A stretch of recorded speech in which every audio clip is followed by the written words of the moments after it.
fed up with the everyday grind? Tired out by the dull routine? Want to get away from it all? We offer you Escape. Escape, designed to free you from the four walls of today for a half hour of high adventure. You are speeding through the English countryside, the fast express train rocking beneath your feet. And you know that somewhere in the dark ahead of you, a band of men are plotting the destruction of the train, are planning the moment of your death.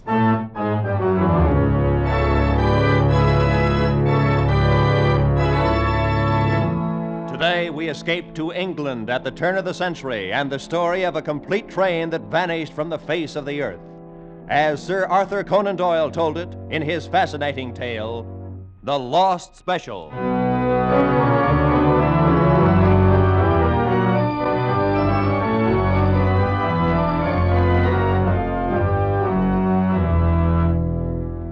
20 years with Scotland Yard have brought me into contact with many weird and unusual events in human affairs, but none more strange than the occurrences which began on the afternoon of June the 3rd, 1890, in the railway station at Liverpool. On no case before had I ever felt myself so helpless, groping blindly, as it were, for an unseen adversary, not being certain of the nature of the crime, not even knowing, in fact, if it were a crime.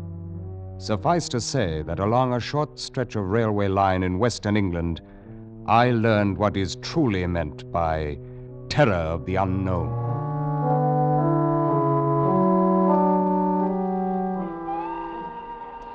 At 4 o'clock of the afternoon in question, having completed a rather minor investigation which had brought me to Liverpool, I was sitting in the waiting room of the railway station reading and waiting for the 6 o'clock train for London, entirely unaware at that moment of a rather ordinary conversation that was taking place in the office of Mr. James Bland, the station master, a few yards away. I'm very happy to know you, Mr. Carroll, and you, Mr. Gomez. And now, if I might learn the nature of your wishes? Simply this, Mr. Bland. My companion and I have arrived on the steamer from Central America, which docked less than an hour ago. It is of the utmost importance that we reach London as quickly as possible in order to arrange passage across the Channel to France. I see.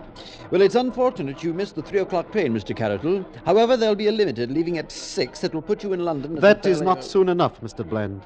I cannot stress too highly the importance of my reaching Paris at the earliest possible moment. I can understand that, but there simply isn't any other train until Quite 6. Quite so. I am informed, however, that it is possible to charter a special train upon occasion. A special? Yes, it's possible. Rather expensive, though. The cost is not important, Mr. Bland. How soon can the arrangements be made? Well, Mr. Hood, do we have an engine available? Yes, sir.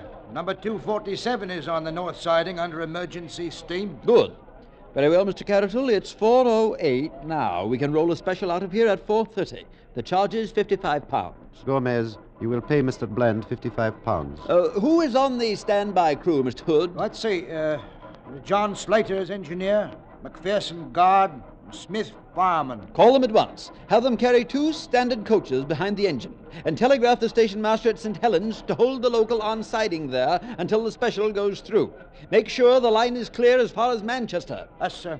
I'll send for a porter to take care of your briefcase, Mr. Carroll. Seems to be rather heavy. Thank you, no. I prefer to keep it with me, if you don't mind. Certainly, whatever you wish. Now, if you leave here at 4:30, you should be in Manchester at 6:15. The station master there will clear you on to London, and I trust you'll have a very pleasant journey.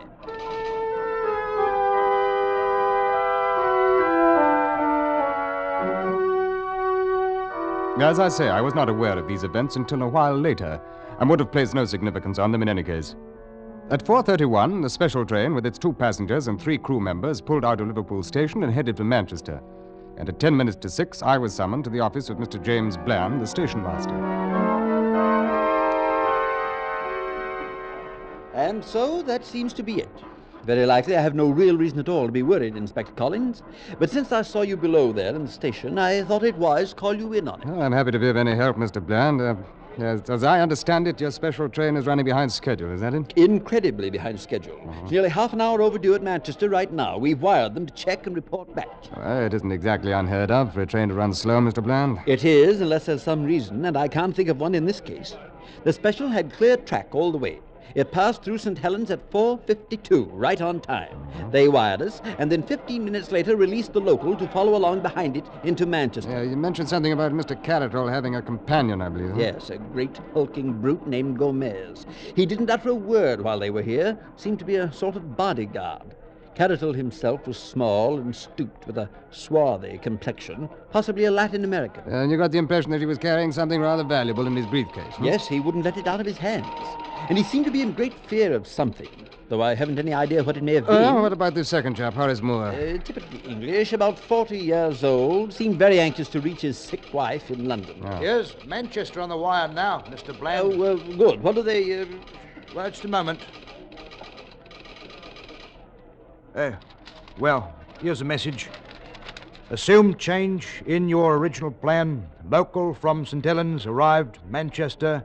Reports no sign of special train. Oh, but that's impossible. St. Helens reported the special through ahead of the local. Is there a branch line between St. Helens and Manchester, Mr. Bland? No, not even a double track. There's only a single track main line straight through. Sidings, of course, at the local stations for loading purposes. But, Mr. Hood... Yes, sir? Check every local operator from St. Helens on. We've got to get to the bottom of this. I can't understand it, Inspector Collins. A locomotive and 2 coaches can't simply... Well, it's utterly impossible. It can't have just disappeared.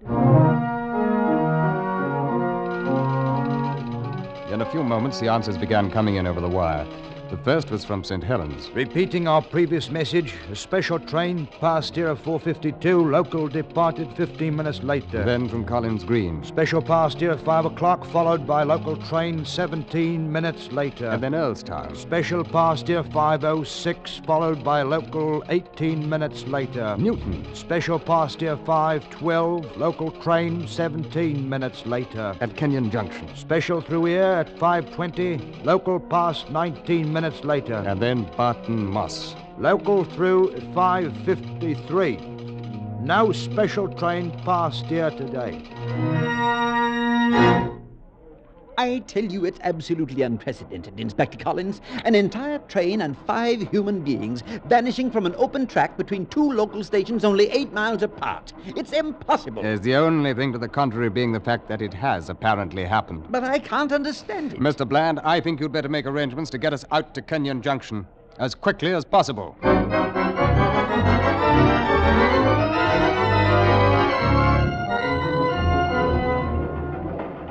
Within 10 minutes, we were in a coach behind a goods engine moving at full throttle on the main line east out of Liverpool. Since the missing special had been reported safely through Kenyon Junction, there was no need for concern with the country this side of that station. While the coach rattled and banged along the miles, we spent the time poring over a large-scale map of that 8-mile stretch between the junction and Barton Moss. As you can see for yourself on the map, Inspector Collins, it's rather open country through there. Yeah. Low rolling hills mostly, with quite a lot of coal mining and 1 steel mill. No towns or villages near the railway line. Yes, so I see, Mr. Bland. What about these spur tracks that join the main line? There must be a dozen or more of them. 14 to be exact. Isn't it possible the special could have been switched onto one of those spurs? Well, yes and no. 8 of them can be eliminated immediately. Besides being narrow gauge tracks, they're also much too flimsy to bear the weight of a standard locomotive. Furthermore, they end at loading bins adjacent to the main line. They're not actually connected to it. I see. Well, that still leaves 6. Are they all standard gauge? Yes, but 3 of those 6 can be eliminated too, since they've been abandoned for years. The mines they were built for are no longer operated. The Red Gauntlet, Despond, and Heartsease collieries. Yes, but abandoned or not, if the tracks are still there, couldn't they be used? No, they could not. When service to the 3 mines was discontinued years ago, the switches, along with several hundred yards of track adjacent to the main line, were removed to prevent accidents. And that settles that. But we still have 3 lines left. Yes, and all in operation. They serve the Big Ben and Perseverance collieries and the Carnstock ironworks. Good. Then there's the probable area of our investigation. Probable. Inspector, I fail to see anything probable about a train scheduled for Manchester turning up in a dead-end siding. Well, for many years now, Mr. Bland, I've been approaching problems of this sort with a certain theory of logic. Once both the obvious and the impossible are eliminated, and we seem to agree on those, then the solution must lie in the realm of the improbable, no matter how fantastic it may at first seem. I can't believe it. Why wouldn't the train crew report in? What about Mr. Carroll's anxiety to get to London? Why wouldn't Hey, he wait. We're slowing down, aren't we? That's right, sir. We're pulling into Kenyon Junction. Mm-hmm. This is the last station to report seeing the Lost Special. Very well, gentlemen. This is where we start to work.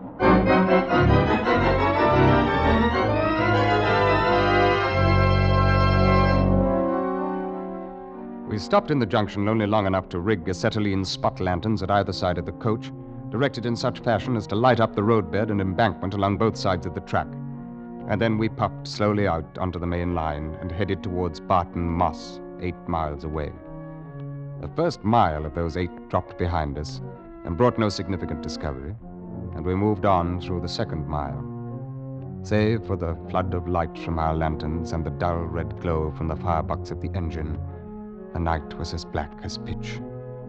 Now and again, the ugly shape of a loading bin for one of the narrow-gauge feeder lines would loom out of the darkness ahead of us and float past, ghostly for a moment in our lights, and then dissolve away behind us into the blackness.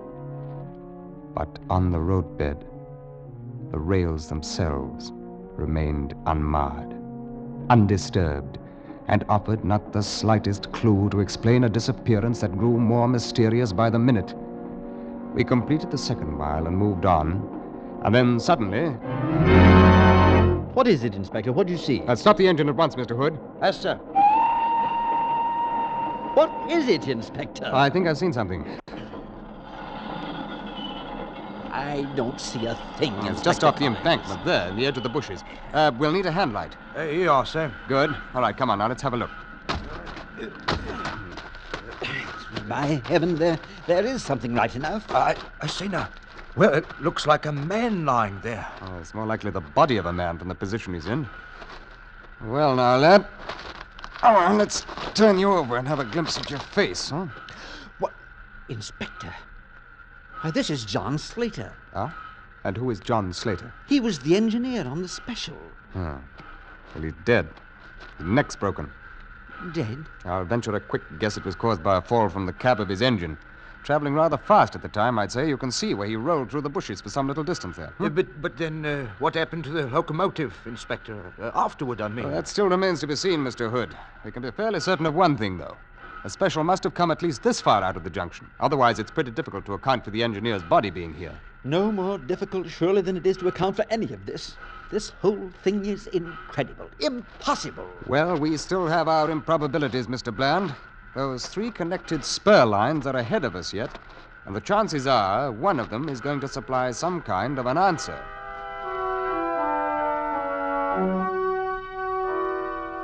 By midnight, I'd completed a thorough check of the 3 lines. The first one, to the Big Ben colliery, ran 1.5 miles back into the hills and ended against the face of a huge pile of coal. Not large enough, however, to cover a locomotive and 2 coaches. I made certain of that. The line to the Perseverance colliery was hardly more than 1/2 mile long.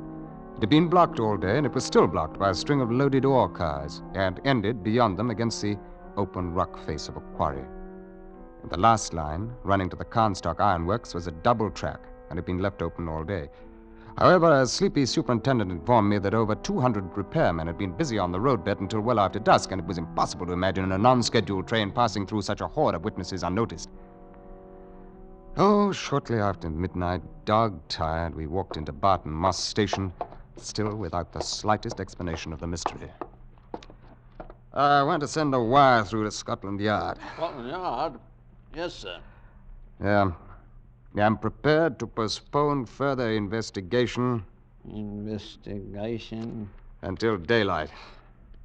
Yes, sir. Now, sign it, Collins. Can you get that off right away? Right away, sir. Peaceful English countryside and a dead engine driver. You speaking to me, sir? Huh? Yeah, no. It is strange, though. Strange, sir? In broad daylight, a 40-ton locomotive with 2 carriages and 4 passengers has vanished from the face of the earth.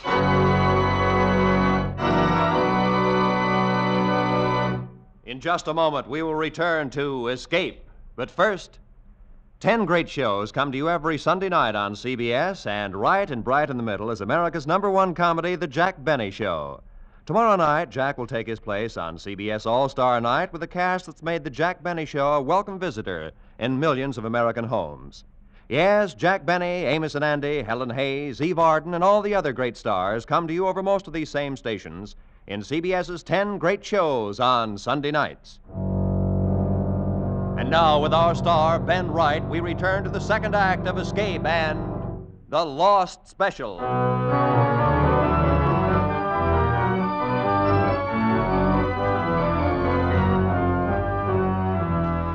By the next morning, of course, the story was out and the daily papers went to work on it. But fortunately for Scotland Yard, the main attention of the press was directed at the moment toward the international scandal, which had been brewing for a week or two among high financial circles in France. As it was, however, letters to the editor in the Morning Post gave us quite a rough go of it. Oh, with all manner of crackpot suggestions. It seems difficult to believe that the worthy operators of Scotland Yard have overlooked the one obvious explanation as to the whereabouts of the missing train. May I advise them that some 2 miles from Barton Moss, the railroad line crosses the West Branch Canal. Unquestionably, the special leapt from the bridge and lies now in the muddy water. This whole affair is obviously the work of some subversive organization. And until the culprits are brought in to face their just deserts, no man, woman, or child in England can be considered safe. Now, my Surely advice we in are the matter witnessing the is fulfillment of ancient prophecies. The forces of evil grow bolder and begin now to invade the earth openly. There is no doubt but what that strange man Caratol was really the devil in disguise, and it is high Our first time... action this morning is to gaze quickly across the city toward Westminster Abbey. Considering the recently demonstrated inefficiency of Scotland Yard and the Manchester-Liverpool railway affair, it's quite possible the Abbey may be spirited away some night soon. A week passed, and then 2 weeks. We scoured the whole western countryside, following up every lead, tracking down each rumor, and we got nowhere. 3 weeks, 4, and then the press began to ignore the matter. 2 months went by. Nothing new. 3 months, and the activity of Scotland Yard in the matter had come to a standstill. The reason was simple enough. We had no idea what else to do. So the records were finally taken from the active file and marked, "Case still open and unsolved."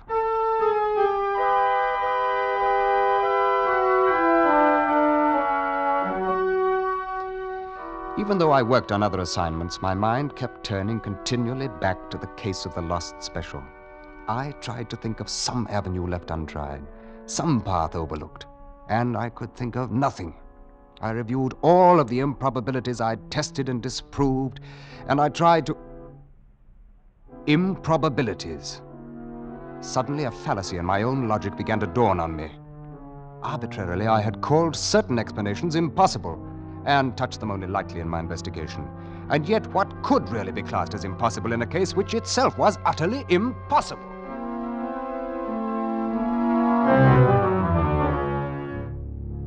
Back down to Barton Moss again, and then 10 days of painstaking work. At the end of those 10 days, I was certain that I'd found at least the essentials of the answer, and I was equally certain that I could never prove it.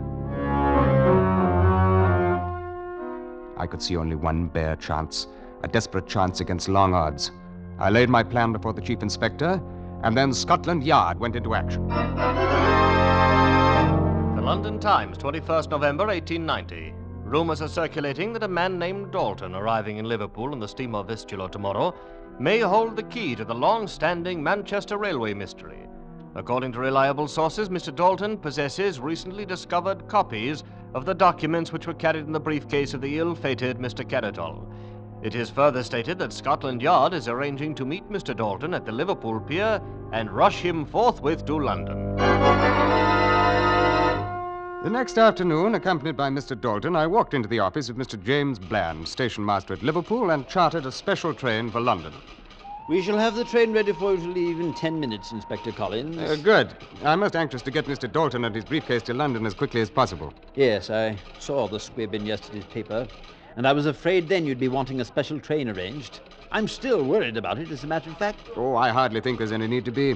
You've run a good many specials up to Manchester since that affair 6 months ago, and you've never lost another one, now have you? No, but I'll confess I've shaken in my boots every time I've watched one of them pull out of here. I say now, you're going to have me jumping at my own shadow. Oh, don't worry, Mr. Dalton. I'll have you in London before you know it, and none the worse for the trip. Nevertheless, Inspector, you'll have to admit the situation today is very much like the one 6 months ago. Well, yes, in some ways. The mysterious stranger arriving by steamer from South America and in urgent haste to reach London. The carefully watched briefcase, which, according to rumor, contains the very same sort of material Mr. Carroll was carrying. But there is one difference. Mr. Dalton is being accompanied by an agent from Scotland Yard. Yes, but Mr. Carroll also had a guard, that chap Gomez, and both of them disappeared. Oh, come now.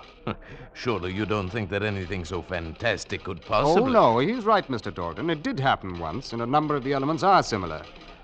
Well, Mr. Bland, I'll wire you as soon as we reach Manchester. Hardly necessary, Inspector.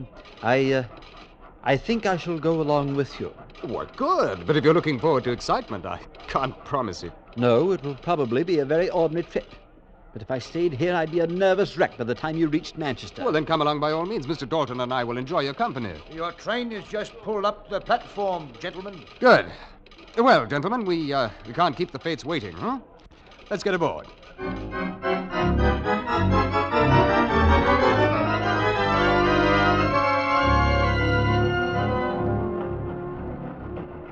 Well, it's certainly been an uneventful journey so far. Why, I hardly expected anything to happen this side of Kenyon Junction. And it's right ahead of us there. Inspector Collins, do you mean you are expecting something to happen on the other side of it? Oh, yes. Yes, that's the whole purpose of the trip.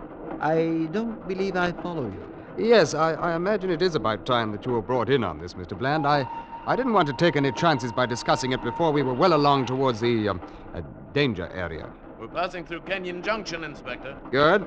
Mr. Dalton there is a Scotland Yard agent, by the way, Mr. Bland. Oh? And all he's carrying in that mysterious briefcase is half a dozen ham sandwiches. I think I should welcome some sort of explanation, Inspector Collins. Yes, do you ever hear of the old trick an archer uses when he loses an arrow? He shoots another in the same general direction, follows it, and sometimes he finds both of them. Well, this train and all of us aboard it constitute the second arrow, Mr. Bland. Do you mean you're expecting this train to vanish like the other? Why, you're deliberately risking our lives. Oh, the risk is not quite so great as you may imagine. But what makes you believe the attempt will be repeated? I've created as nearly as possible the same set of conditions that led to the first disappearance. If I'm right about the motivation, the parties concerned can hardly afford not to repeat. What motivation? I fail to see one. Well, it requires a bit of assuming, Mr. Bland, but the assumptions seem to fit the facts as well as the method used. Let's take some of those facts. Mr. Carroll was in a frantic hurry to reach Paris. His briefcase apparently contained something of great value. He was afraid an attempt would be made to prevent his reaching Paris. Yes. In Paris at that time, a huge financial scandal was brewing, which later came to nothing because of lack of evidence. The scandal involved illegal land operations in Central America. And Mr. Carroll had just arrived from Central America with his briefcase. Even so. Yeah, and finally, it must require a good deal of money to bring about the disappearance of a locomotive and coaches, whereas ordinary criminals rarely have a good deal of money. Now, do you follow me? Yes. Yes, of course. If all that's true, then the idea was to eliminate Carroll completely, along with his evidence. And that's exactly what was done. Inspector, we just passed the spot where John Slater's body was found. Well, then heads up, Mr. Dalton. It's only a few hundred yards now. Tell me this, Inspector. Have you also discovered how the thing was done? Oh, yes. But I'm in the unfortunate position of not being able to prove it. And what do you think it's going to prove if the same thing happens to us? Oh, that. Well, I forgot to mention that there are 20 agents of Scotland Yard concealed in the coach behind us. They're specially selected, armed with rifles, and are there for the express purpose of making sure the same thing does not happen to us. We're slowing down, Inspector Collins. Well, I think this is it. Slowing down? Why? We're leaving the main line. But we can't leave the main line. There's no siding here. Oh, yes, there is. There's the spur track to the Heartsease colliery. But it's abandoned. There's no connection to the main line. The rails were taken away years ago. Ordinarily, you would be right, Mr. Bland, but at the moment there's an excellent switch installed at the main line, and also a very serviceable set of rails connecting it with the old track. We're traveling over them now, as a matter of fact. You see anything, Mr. Dalton? Not yet, sir. The train is being manned, incidentally, by Scotland Yard agents. I took the liberty of holding the regular crew in the coach behind us until we could find out which of them has been bought off, which scheduled to end up like John Slater. But I must confess, Inspector, look. Men are coming out of the bushes behind us. They're already starting to pull up the rails. You see, Mr. Bland, in 15 minutes you'll be right again. There'll be no connection between the Heartsease siding and the main line. Yes. Yes, I see now. By heaven, I never would Mr. have... Bland, it won't do any good to try to signal with that pocket handkerchief. I'm afraid I don't quite understand you, Inspector. Then perhaps you'll understand the fact that you're under arrest for the murder of Caratol, Gomez, and John Slater. Why, that's utterly ridiculous. Why have we stopped? In order to permit it... there's your answer. I think that 20 agents of Scotland Yard should prove more than a match for your assistance. Your guesses are nothing less than preposterous, Inspector. What could I or anyone else gain by merely switching a train onto an abandoned siding? The other special, if you recall, disappeared. Yes, so it did. And straight ahead of us, a mile and a half, if you recall, Mr. Bland, this spur ends at the Heartsease mine shaft, one of the largest inclined shafts in this part of the country. According to the records, it used to be 900 feet deep. But upon investigating it last week, I found it closed off by a tremendous cave-in at 400 feet. Now tell me, Mr. Bland, was the cave-in caused by the explosion of the locomotive's boiler when it struck the bottom? Or did you dynamite the shaft after the train went into it? You've no proof of any of this and no evidence whatsoever against me. Your train crew in the coach behind us have all signed statements. And I think we'll get a good deal more evidence from the men who are being rounded up out there now. I have nothing further to say. There's nothing you can say, Mr. Bland. We've seen your bank account with those mysterious and heavy entries which are dated about the time the special disappeared, which I'm sure we shall be able to trace to certain French sources. We've succeeded in tracing down McPherson and Smith, the fireman and conductor you bribed to vanish. Too bad you couldn't bribe Slater, the engineer, because his death was most unfortunate. You see, his body furnished us with our first clue. Yes, Mr. Bland. Without Slater's body, we might really have thought that the lost special had disappeared into thin air.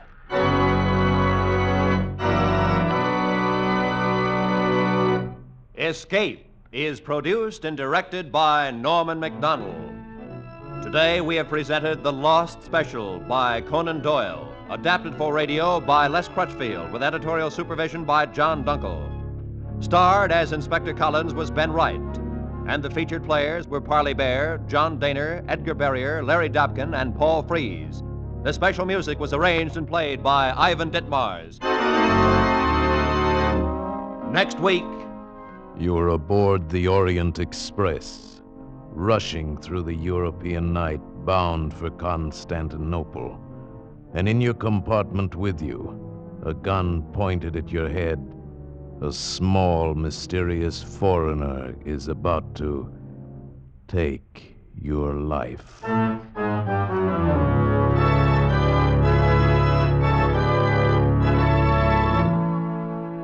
next week, we escape with Graham Greene's exciting novel of intrigue, Orient Express. Goodbye, then, until this same time next week, when CBS again offers you Escape.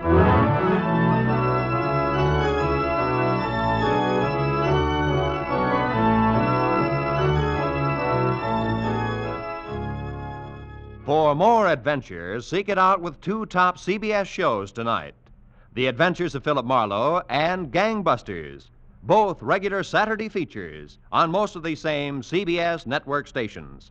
Be sure to hear them tonight. Now, stay tuned for 5 minutes of the latest news, to be followed by the Let's Pretend program over most of these same CBS stations.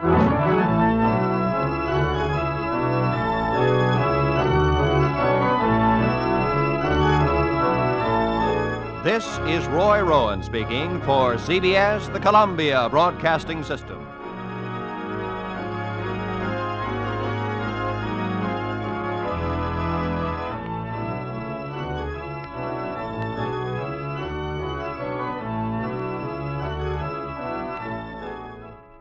Fed up with the everyday grind? Tired out by the dull routine? You want to get away from it all? We offer you Escape. Escape, transcribed to free you from the four walls of today for a half hour of high adventure. You're aboard the Orient Express, rushing through the European night, bound for Istanbul. And in your compartment with you, a gun pointed at your head, a small, mysterious stranger is about to take your life.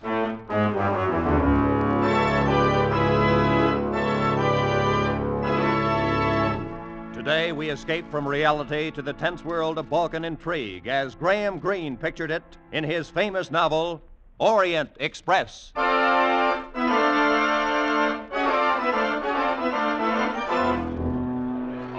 Express,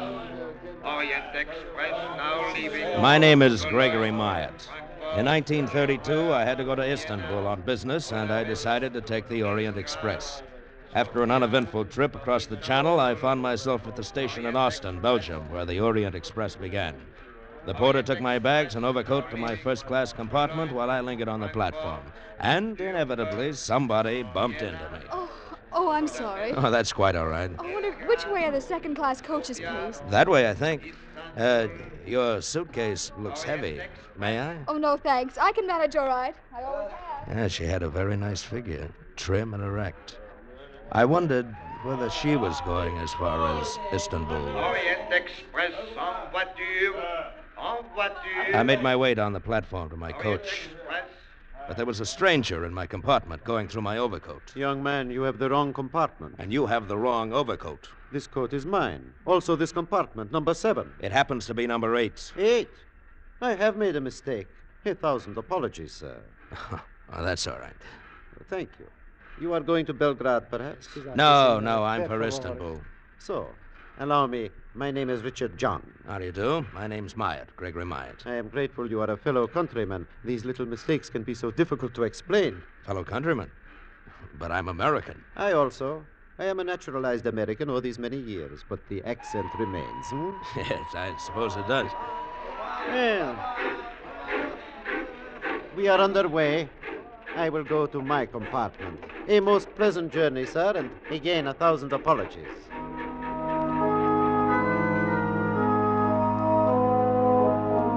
I looked at the landscape a while and then got out a book and settled down to read. And at that moment, of course, we ran into a string of tunnels, all of them pitch black. I was just about to ring for the guard to ask to have the lights switched on when the train was crashing to a stop. We were in a tunnel. I got up and groped for the door. Went into the corridor just as the lights went on. And lying on the floor was the girl who had bumped into me. Excuse me, please. One side, please. Excuse me, please. Madame as conductor, it is my duty to inform you it is not allowed for a passenger to stop the Orient Express. Mr. Myatt, if you will allow me, please. Oh, Mr. John. Hadn't we better get a doctor? I am a doctor, Mr. Myatt. Allow me. So, there is nothing wrong with this young lady. She has only fainted. Oh, good. Give me a hand, Mr. John. Let's get her into my compartment.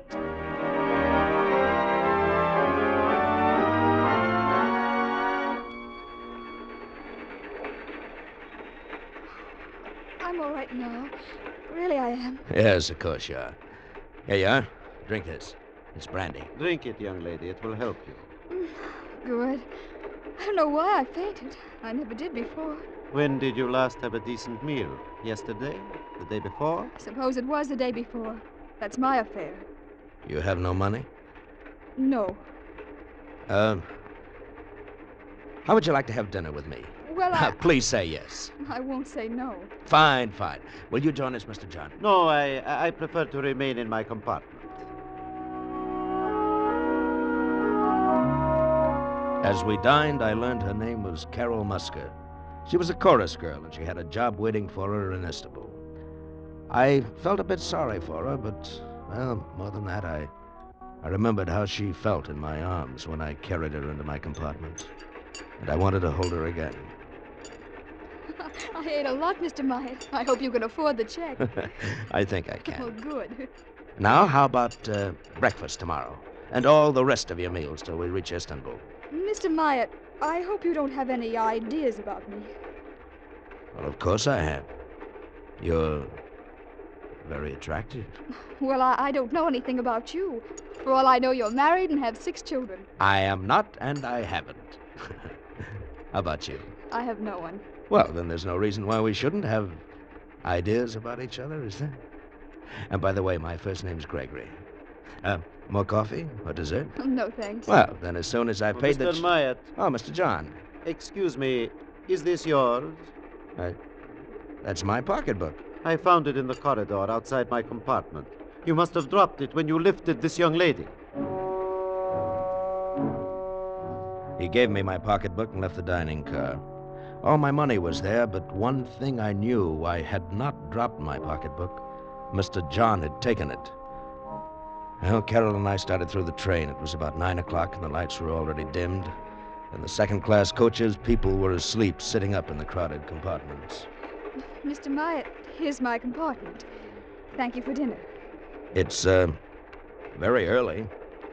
You have to go in? Oh, I'm tired. Oh, it's too crowded in there for comfortable sleeping. And besides, you never know who's next to you. Oh, but I do. That little fat man, see? His name's Joseph Grunlich. He introduced himself. Oh, he did he? You're not jealous. No. But what do you know about him? He might be a thief or a bigamist. Now you're being ridiculous. Well, good night, Mr. Myatt. Gregory? Carol, Yes? you might kiss me goodnight. No one will notice. All right. What? Oh, young lovers, eh? Oh, Mr. Grunlich. If you're going somewhere, sir, why don't you go ahead? Do not be angry, please. I was not spying, Mr. Myatt. How do you know my name? We all heard of the gentleman gallant enough to take Miss Musker to dinner at the good doctor's suggestion. Doctor? What doctor? Mr. John. He's a doctor, is he not? Now, if you'll please excuse me, I must get some water. I'm quite thirsty. I don't think I like that guy. Carol, how about taking my compartment? Your compartment? Or I'll get you another one. We'll speak to the conductor right now, huh?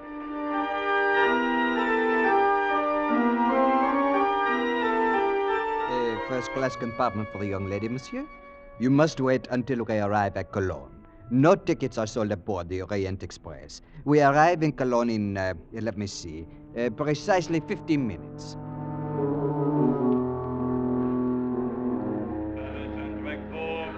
On track 2, Orient Express, leaving in 10 minutes. As we walked up to the first-class ticket window, a woman elbowed us out of the way. Please excuse me. You don't mind if I go first, do you? My train for Paris leaves any minute. Well, in that case, go right ahead. Thank you. Oh, Hans, bitte schnell. Oh, Fräulein Ware. One to Paris, Hans. My editor's got me up. She was a in the middle of the reporter, night for a apparently. story. While Some waiting for art her exhibit or change, a her eyes farmer's went past me to the Orient Express, and I'll trade you suddenly they widened. I followed her glance. Mr. John was just stepping back into his compartment. One moment, Hans. Change this ticket for a sleeper on the Orient Express. Make it Belgrade. Oh, you are lucky, Miss Warren. There is only one accommodation on the Orient Express left. Just a moment there. We were here first. I thought you were going to Paris, Not miss. when I see Dr. Zinner on the Orient Express. Dr. Zinner. The man you were looking at was Richard John. Is that the name he's using now? Oh, Fräulein? thank you, Hans. Just a moment there. I'm taking that ticket. Mein Herr, I regret, but the lady asked for it before you did, and she is an old customer. Here's the ticket, Miss Warren.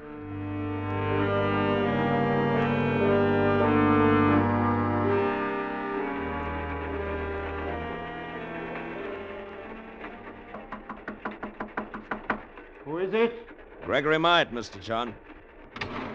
I'd like to talk to you for a moment. May we come in? Why, yes. Yes, of course. You are feeling better, Miss Musker? You are getting enough rest? Yes, thanks. That's why we're here. Miss Musker's taking my compartment, and I'm staying in here with you. I wish I could oblige, but I prefer my privacy. Why is that, Dr. Zinner? My name is Richard John. Where did you hear otherwise? From a newspaper reporter who saw you in the station at Cologne. Oh. I don't know what it's all about, and I don't much care, but Miss Musker is going to have my compartment, and I'm going to move into this one with you. Any objections? No.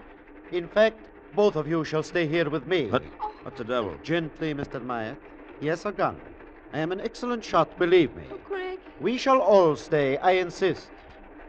Lock the door, Mr. Myatt. That's fine.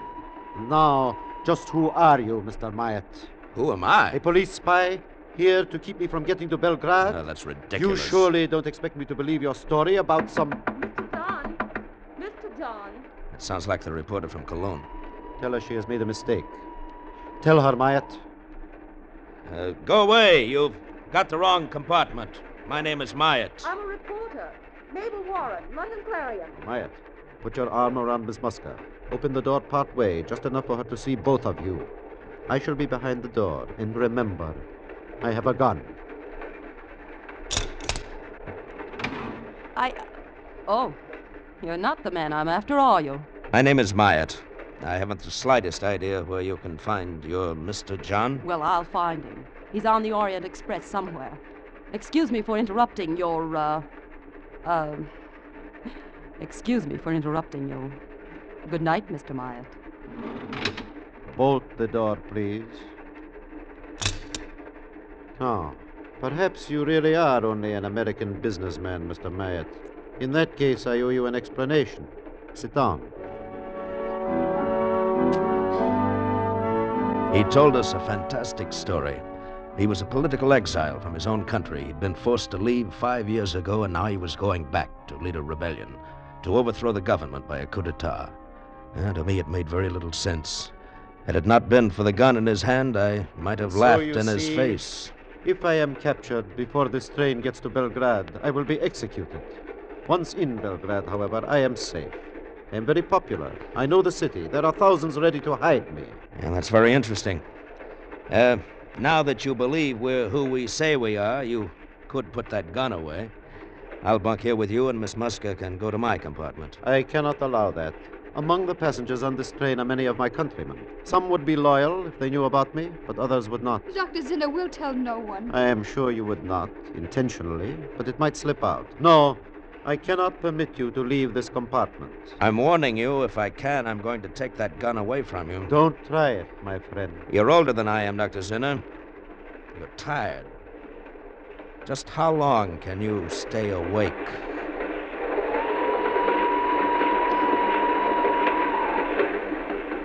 I sat with Carol on one seat. He was across from us, the revolver in his hand. And it got later and later and later. I'm tired, Greg. Now just close your eyes then, Carol. Are you sleepy, Dr. Zinner? Not yet, Mr. Meyer. Carol was asleep on my shoulder. I fought to keep my eyes open, but I dozed off. And then somehow I came awake. I lifted my head. Dr. Zinner was asleep. I reached across and grabbed the gun. Oh, Greg! It's all right, Carol. I've got it. Well, Dr. Zinner? You are right, sir. I tried to stay awake, but... Stay here, Carol. I'm going to locate the conductor. I'm going to tell him what's been going on. Oh, no, you must not. I shall never get to Belgrade. Greg, they'll kill him. No, we're still outside his country. He won't be hurt. But if you report me to the conductor, I shall be put off the train. Well, in short, no harm done. I'll be back soon, Carol. I left the compartment and started down the corridor. I heard a noise behind me, and as I turned, I caught a glimpse of a shadowy figure, one arm raised high above my head. And then the arm swung down, and something hard and heavy crashed against my skull. And I fell into a pool of blackness, and I knew nothing more.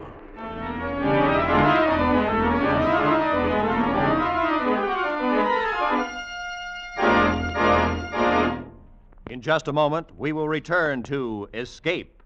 But first, the blazing billboard for CBS's 10 great Sunday night shows has an especially big blaze of lights near the top of the list. That's where the names of Spike Jones, Jack Benny, and Amos and Andy are found in succession. Spike Jones, Jack Benny, Amos and Andy, the most unusual sequence of top-rating comedy in radio. Don't miss a single second of their 90 non-stop minutes of mirth tomorrow night on CBS's great Sunday Night 10. Amos and Andy and Spike Jones come to you over most of these same CBS stations, and Jack Benny is heard over them all. And now, with our star, Bill Conrad, we return to the second act of Escape and the Orient Express.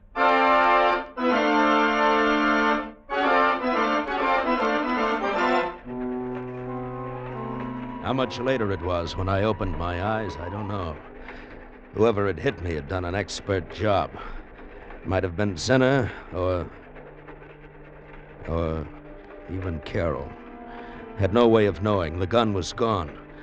I dragged myself to my feet and stumbled down the corridor back to compartment number 7, but it was empty. Perhaps they'd moved to my compartment. I hurried to it. No, there was nothing in my compartment. My bags were gone, even my overcoat. Inside, I began to feel a strange, unreasoning fear. Why was it so quiet? Where were all the other passengers? I went along the entire corridor. I opened every door in the coach. It was completely empty. I felt as if I were going crazy. And I lost consciousness again.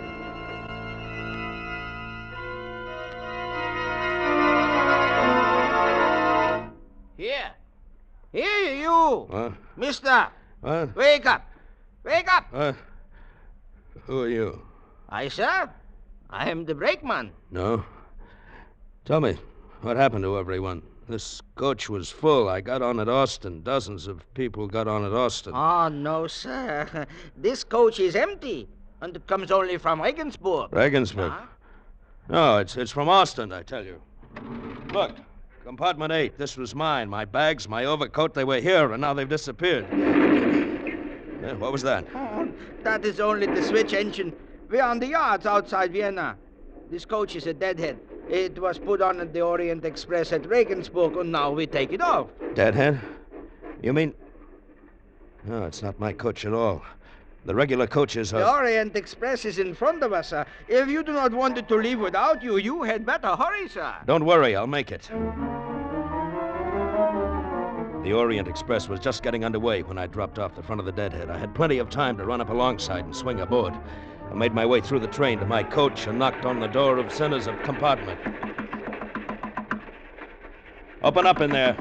Who is it? Gregory Myatt, open the door. Come in, please. Lying on the berth, bound and gagged, was the reporter, Miss Warren. And standing beside her, gun in hand, was not Dr. Zinner, but Joseph Grundlich. You have a very tough skull, Mr. Myatt. I should have hit you a little harder, no? Where is Carol? Where is Dr. Zinner? Why have you tied up this reporter? No, please, not so fast. First, as to Miss Warren. I have tied her to prevent her from interfering with Dr. Zinner. Had I allowed her to file her newspaper story, Dr. Zinner would never get to Belgrade. I happen to be an ardent follower of Dr. Zinner. I was standing watch last night when you dashed into the corridor, Mr. Myatt. You had this very gun in your hand. You had obviously broken away from Dr. Zinner. Fortunately, I had a blackjack. Where is Carol and Dr. Zinner? Do you promise to do nothing to interfere with Dr. Zinner's plan? I promise nothing. No, be reasonable. The Orient Express will soon cross the border into my own country. It makes only one stop at the border for passport identification. After that, you are involved no longer. Why be stubborn? All right, Grundlich. I won't interfere. Mr. Myatt, I thank you. You may go now. Dr. Zinner and Miss Musker are next door in your compartment. Dr. Zinner was seated on one berth dozing, and Carol lay on the opposite berth fast asleep, traces of tears on her cheeks. She shivered. I covered her with my overcoat, and she woke up.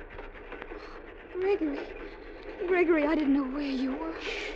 Go back to sleep. Oh, I searched everywhere. I didn't know what to do. And I came back here. Oh, I was so tired.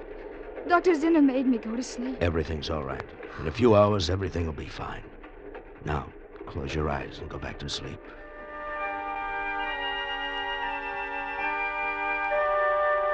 I left the compartment and went to the second-class coach. With both Carol and Grundlich gone, there was space for me.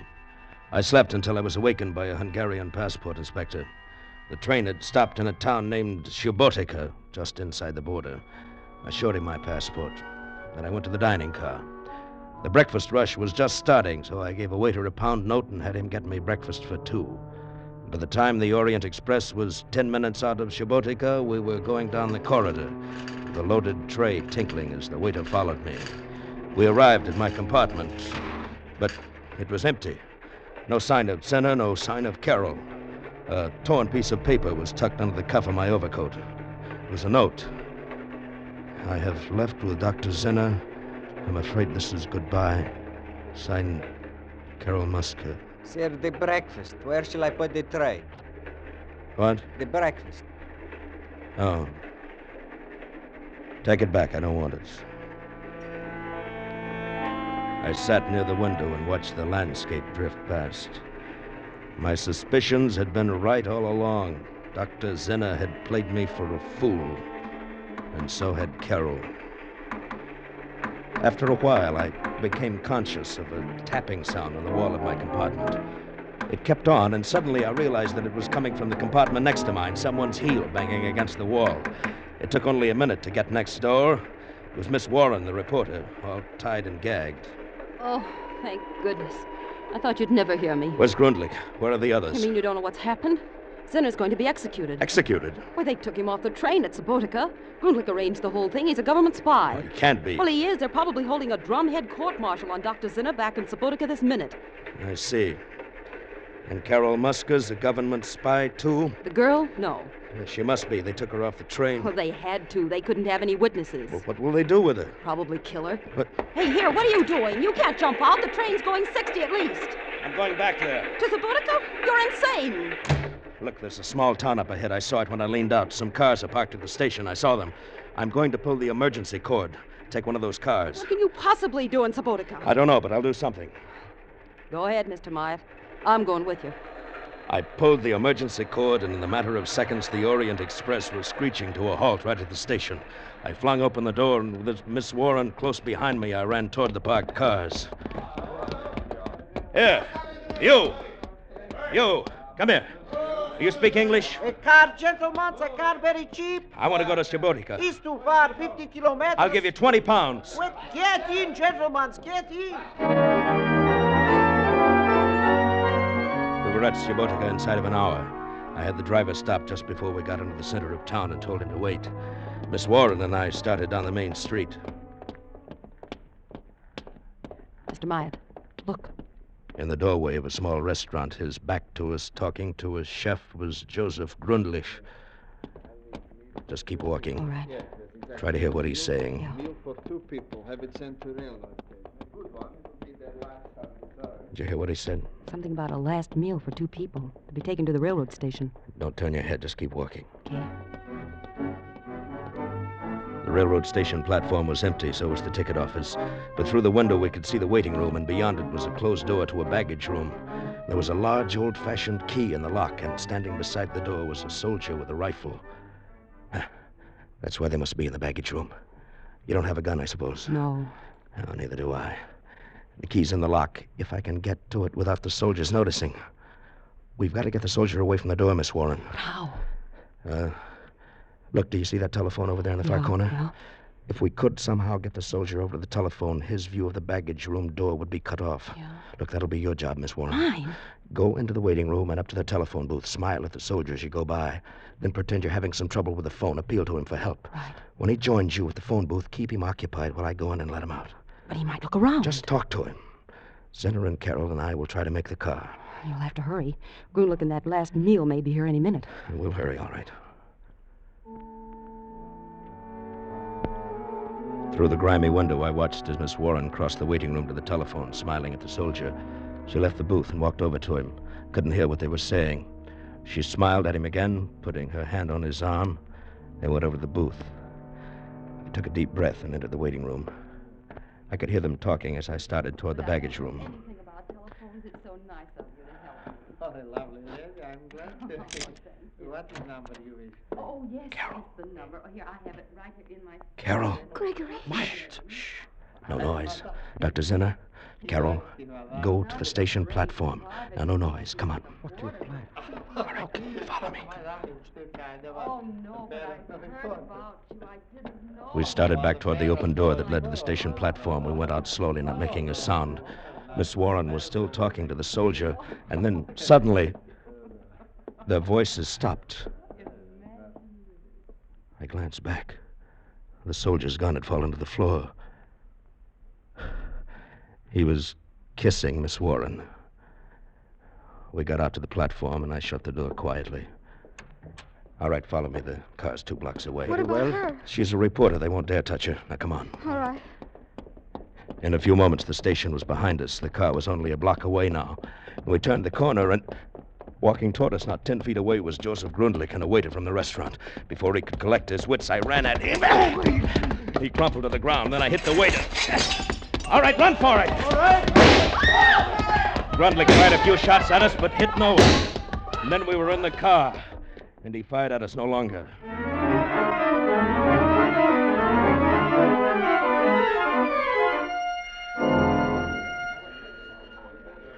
En voiture, Orient Express, all aboard. Goodbye, Dr. Zinner. You sure you won't come along? Oh, I stay here in Belgrade. I shall be all right now, thanks to you. Goodbye, Mr. Myatt. Goodbye.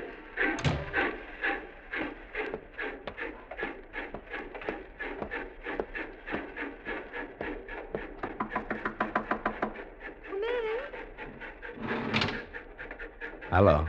Hello. You, mind if I sit down? No, not at all. Well, we'll be in Istanbul tomorrow. Mm-hmm. A day late. I probably lost that chorus job. Have any idea what you'll do then? Oh, I think so. I have an idea. Yeah. So have I. A very good idea. Come here.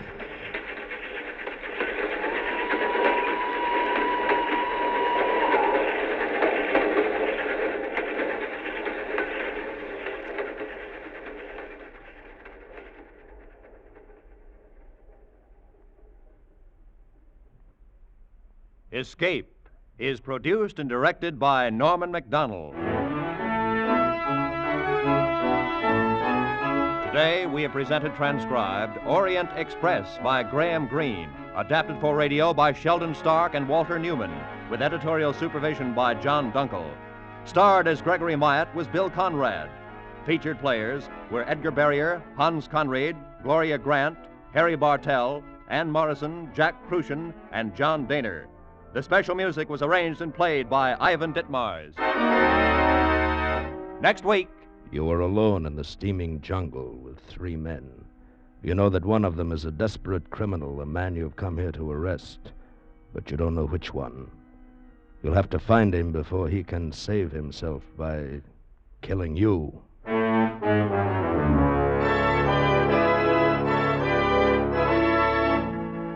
Next week, we escape with L.G. Blockman's exciting tale of a manhunt, Red Wine. Goodbye, then, until this same time next week, when once again CBS offers you Escape.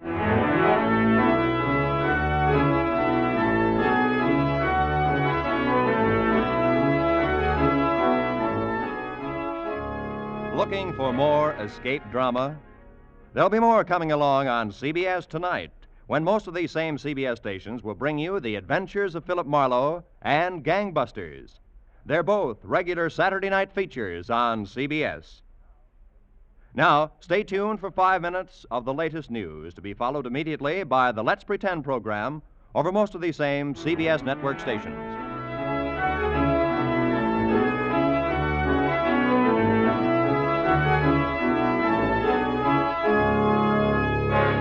This is Roy Rowan speaking for CBS, the Columbia Broadcasting System.